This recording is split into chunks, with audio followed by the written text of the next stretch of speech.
Bun venit la o nouă lecție de geografie. Astăzi vorbim despre poziția geografică a României, clasa 8. România se află la distanțe relativ egale față de punctele extreme ale Europei, cum ar fi Oceanul Atlantic, Oceanul Arctic și Munții Ural. Acest lucru determină faptul că România se află în centrul Europei, la circa 2750 de kilometri de fiecare punct extrem. Poziția în cadrul globului. România se află în emisfera nordică, la intersecția meridianului de 25 de grade longitudine estică cu paralela de 45 de grade latitudine nordică.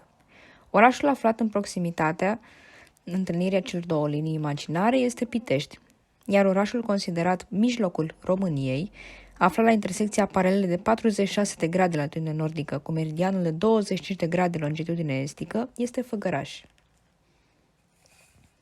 Punctele extreme ale României. În nord, Horodiștea, ce aparține județului Botoșani.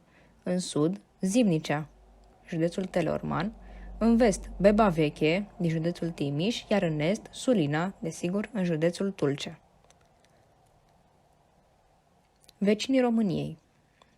Așa cum bine știm, în nord se află Ucraina, nord-vest, Ungaria, sud-vest, Serbia, sud, Bulgaria, nord-est, Republica Moldova.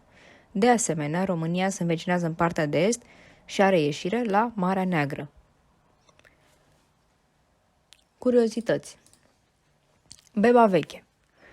În Beba Veche există un monument, o bornă, care se numește Granița Triplă, loc în care se întâlnesc granițele României, Ungariei și Serbiei. Este o bornă monumentală, fiecare dintre cele trei laturi fiind orientate către o țară.